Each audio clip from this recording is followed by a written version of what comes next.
사실 저는 제가 훈련사가 될 수 있게 해줬던 거는 유기견 봉사활동이었었어요. 초등학교 5학년, 6학년 더 어렸었을 땐가요. 그때부터 시작한 유기견 봉사활동을 통해서 정말 이 친구들을 도와주고 싶었어요. 거기를 가면은 정말 정신이 없어요. 막 짖고 난리 나고 개들이 다 달려오고 어떤 느낌이냐면 저 좀 한번 안아줘요. 나 좀 한번 봐줘요. 저 안아주면 안 돼요. 한번 안기잖아요. 그러면 밑에 있는 친구들한테 짖어요. 저리 가, 저리 가, 저리 가. 오지 마. 나 안겼어. 나 안겼어. 그런 친구들이 있어요. 근데 제가 할 수 있는 건 그냥 응가만 치워주는 게 전부였었고 그냥 빗질만 하루 종일 해주는 게 전부였었어요. 응가를 막 치우다 보면은 이거 왜 이렇게 커? 하고 치워보면 갓 태어나 보호받지 못한 애기 강아지이기도 해요. 치우다가 똥 치우다가 관리하다가 미끄러져 넘어져서 보면 죽은 강아지의 사체를 밟고 넘어지기도 하고요. 너무 화가 났었어요. 거기 있는 형들, 누나들한테 맨날 화냈어요. 아니 얘 아프잖아요. 분명히 얘는 고름이 눈에서 났는데 다음 주에 가도 눈에서 고름이 나 있어요. 분명히 다리를 쩔뚝거리는데 다음에 가니까 팔이 이렇게 부어 있어요. 저는 그때 어른은 다 할 수 있다라고 생각을 했거든요. 어른은 다 치료할 수 있을 거라고 생각을 했는데 제가 어른들한테 말했는데 그 다음 주에 와도 걔가 아파요. 그 다음 주에 와도 걔가 아파요. 그 다음 주에 와도 걔가 아파요. 그런데 그 강아지가 죽어 있기도 하고요. 저 사진은 실제로 제가 너무 슬펐던 일이에요. 제가 응가를 막 치고 있는데 갑자기 어떤 조그마한 강아지가 제 다리 위로, 제 발등 위로 올라오더라고요. 정말 손모아 이 정도밖에 안 된 강아지였는데 그냥 제 발등 위로 올라와요. 빗자루밖에 없고 쓰레받기밖에 없는데 올라와요. 갑자기 머릿속이 너무 혼란스러워졌어요. 그리고 제가 이 친구한테 말을 걸었죠. 너 언제부터 따라온 거야? 언제부터 따라왔어? 왜 따라왔어? 여기 오면 끝날 것 같아? 나 니 못 데려가. 너 못 데려가.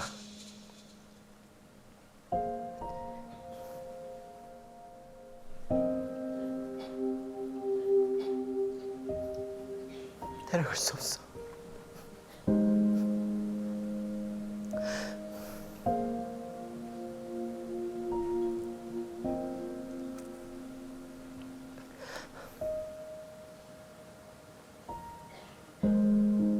내려가.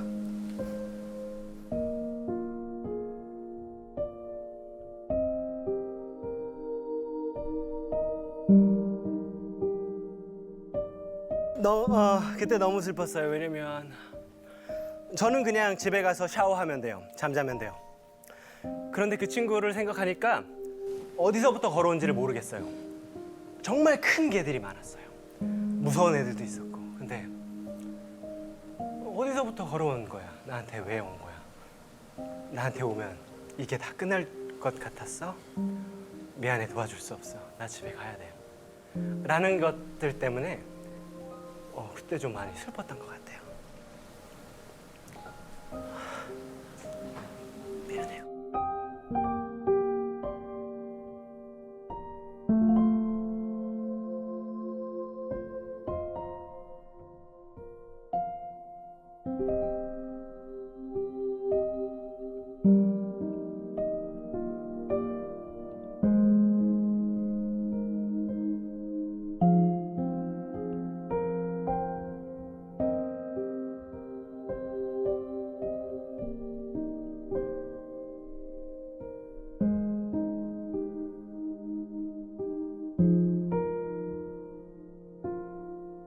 저 때 이후로 아마 제 기억으로는 봉사활동을 안 갔어요.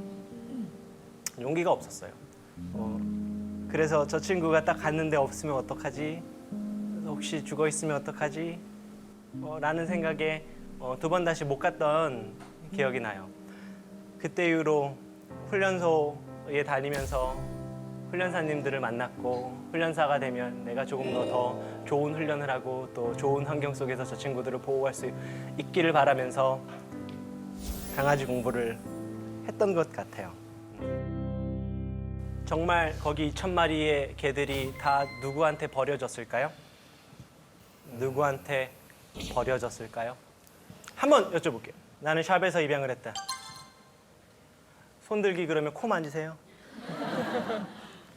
귀 만지셔줘. 거의 대부분이에요. 거의 대부분이에요. 그런 친구들은 강아지 공장이라고 하는 곳에서 왔는데, 강아지 공장이라고 하면 정말 비닐하우스 같이 열악한 공간에서 강아지들이 말도 안 되는 숫자들이 있어요. 1층, 2층, 3층 위에 있는 강아지가 소변을 보면 밑에 있는 강아지에게로, 밑에 있는 강아지는 또 대변을 보면 밑에 있는 강아지에게로 떨어지는 구조의 그것보다 더 열악한 곳에 있어요. 한 번도 햇볕이나 한 번도 시원한 바람을 맞아보지 못하는 친구들도 굉장히 많아요. 혹시 대형마트에 강아지들이 진열되어 있는 걸 본 적 있으세요? 네. 근데 이상하지 않아요? 왜 얘는 방석에 안 올라가 있고 자기 배변 패드 위에 올라가 있어? 오늘 집에 가는 길에 한번 보세요. 배변 패드 위에 올라가 있는 강아지들이 훨씬 많을 거예요.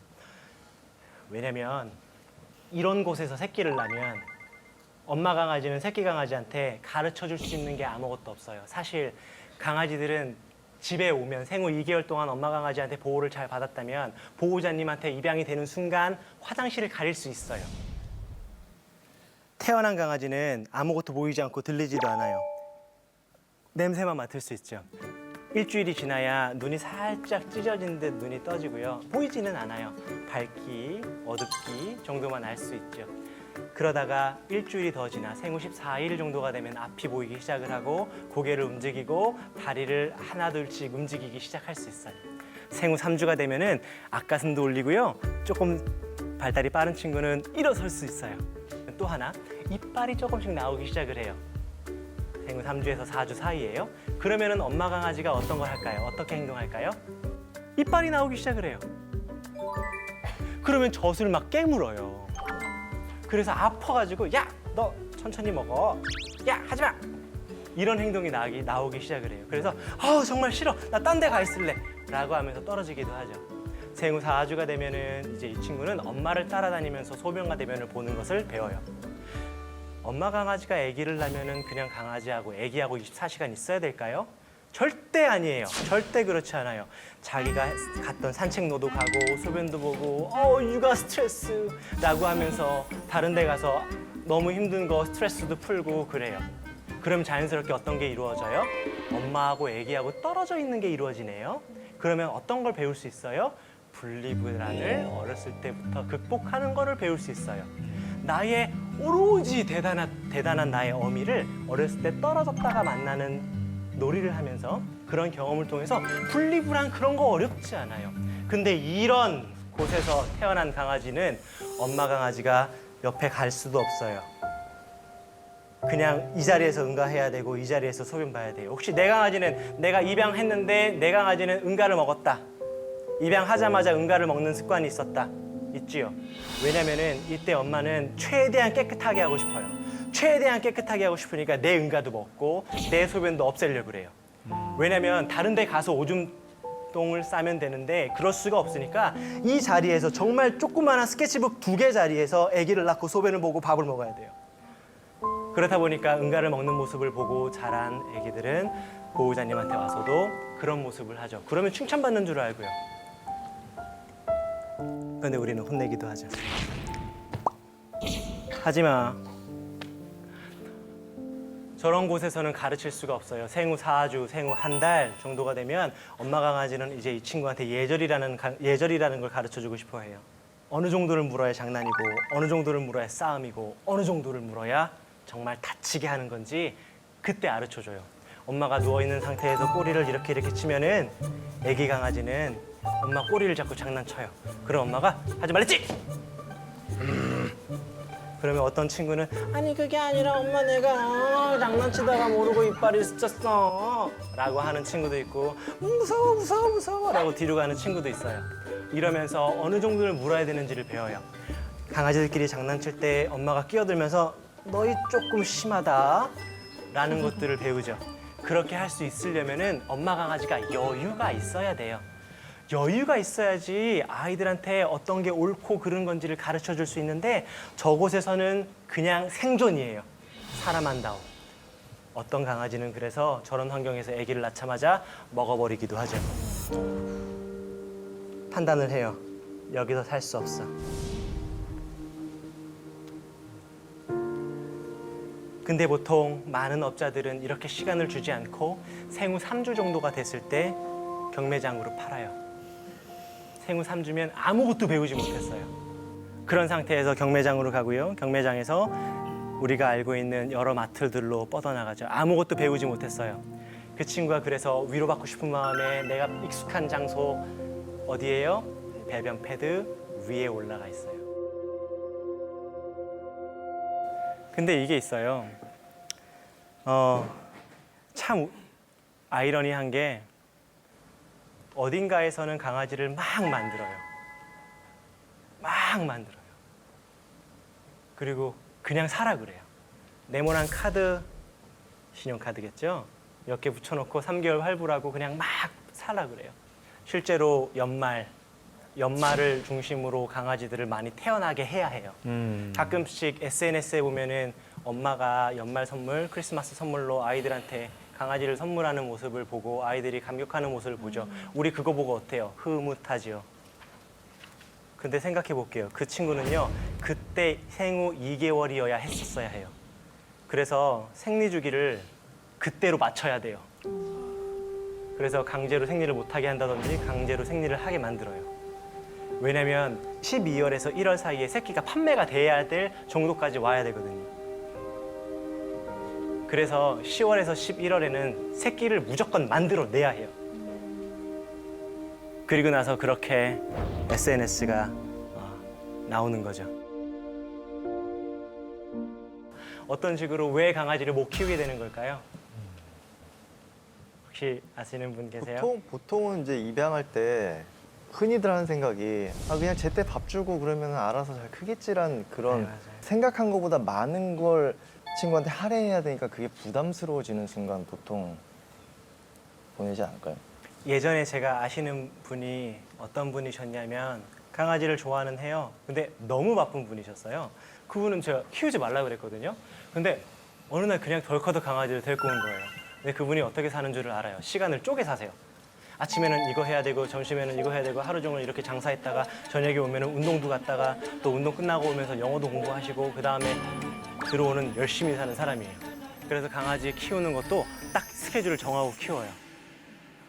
그냥 오피스텔, 강남 오피스텔 한 곳에서 그냥 강아지를 잘 놓고 그냥 이렇게 하고 이렇게 하고 이렇게 하고 자 나는 집 15층까지 뛰어 올라가는 사람이야 하면서 막 올라가가지고 강아지 닦고 자 안녕 너는 산책하는 시간 줄 매고 나가자 하고 딱 여의도공원 한 바퀴 딱 돌고 와가지고 자 나는 이제 영어 공부를 해야 돼넌 집에서 기다려 그래서 강아지를 두고 영어 공부하시고 들어오시고 이제 그렇게 키우시는 분들이 있어요. 그러다가 이제 조금 힘들어지는 거죠. 그러면은 더 좋은 곳으로 보내줄게. 안녕. 난 널 버리진 않았어. 이제 그렇게 하죠. 제가 뭐 특히 뭐 휴가 때도 그렇고 지금 뭐 네. 집 이사 갈 때도 그렇고 네. 어찌됐든 저 가족으로 출발한 거 아니에요. 근데 네. 패밀리를 이제 버리고 가는 거잖아요. 네. 제가 봤을 때는 그것을 그 강아지를 네. 그 패밀리라고 그 생각한 것이 아니고 장난감이라고 생각하는 것 같아요. 휴대폰 바꾼 거예요, 그냥. 네. 그러니까 그렇게 놓고 갈 수 있고 금방 바꿀 수가 있는 거죠. 실제로 샤모에도 인형 키웠는데 좀 지겹네요. 진돗개에 도전해보고 싶어요. 교환하실 분. 이런 사람들도 되게 많아요. 실제로 되게 많아요. 말티즈 저랑 성격이 안 맞는 것 같아요. 푸드라고 교환하고 싶어요. 제가 10만 원 더 드릴 테니까 어린 푸들이었으면 좋겠어요. 이런 것도 되게 많이 봤어요. 이게 뭐 장난감처럼 뭐 건전지 갈아주고 이런 게 아니거든요. 절대 아니죠. 예. 절대 아니죠. 힘들어요. 응가를 치워줘야 되고 매일매일 산책을 해야 돼요. 매일매일 산책을 하지 않을 거라면 강아지를 키우면 안 돼요. 실제로 독일 같은 경우에는 하루에 한 번 산책을 시키라는 것이 법이에요. 스위스는 하루에 2번이죠. 이걸 지키지 않으면 법에 걸려요. 네. 강아지를 묶어놓고 키워요. 그것도 법에 걸려요. 이거는 강아지가 사는 게 아니에요. 항상 묻죠. 이렇게 안 할 거면 키우지 마. 키우지 않으면 돼요. 저는 많은 사람들한테 강아지는 키우기 쉬우니까 한번 키워보세요. 도전해보세요. 실패하면 다시 도전하면 되죠. 이렇게 말하는 사람이 아니라 자신이 없으면 키우지 마세요라고 하는 훈련사예요. 키울 수 있는 사람이 강아지를 길렀으면 좋겠다라고 생각하는 게 저인데 많은 강아지들이 버려지고 방치되죠. 그런 다음에 어딘가에서 죽기도 해요. 제가 예전에 공장 잔디가 있는 곳에 전원주택들이 있는 데 있거든요. 근데 이렇게 지나가는데 어느 날 훈련사만의 어떤 그 느낌이 있어요. 창고를 딱 봤는데 이상하다. 왜 여기 땅이 파져 있고 여기 응가가 있고 뒤집어진 밥그릇이 있지? 툭툭툭툭툭툭 돌아가 봤더니 정말 쓰지 않은 폐허와 같은 창고였었어요. 거기에 딱 보니까 죽어 있는 개가 있더라고요. 아주 오래전에. 그래서 그 친구를 바닥에 늘러붙은 친구를 뜯어내서 제가 묻어줬던 기억이 나요. 그곳을 항상 산책하다 보면은 1월 정말 추운 날 새벽 12시에 바들바들 떨고 있는 진돗개 한 마리를 보고 제가 정말 저 주인 나빴다 라고 하면서 갔는데 그곳을 딱 보니까 나무 자르는 소리가 나고 아주 두꺼운 옷을 입고 있는 사람이 12시가 넘었는데도 일하고 있더라고요. 그때 순간 이런 생각이 들었어요. 자기도 저렇게 춥게 12시가 넘었는데도 일하는 걸 보면 내 강아지가 저기서 춥게 있는 것들을 느끼지 못할 수도 있겠구나. 왜냐면 내가 추우니까. 강아지의 이런 밑바닥에 있는 모습이 어쩌면 우리 주변에 어떤 누구는 그런 모습으로 살고 있는 거일 수도 있겠다. 그런 것들이 안타깝게 도와줘야 되겠다라는 생각을 하지 못하게 하는 건 아닐까라는 생각을 했어요. 절대 동물의 복지는 인간을 압도할 수 없어요.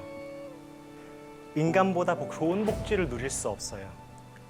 이 친구들한테 이런 버림받지 않는 좋은 보호자를 찾아주는 또 적절한 대우를 받아야 된다라고 하는 것은 곧 인간의 복지하고도 연결되어 있어요.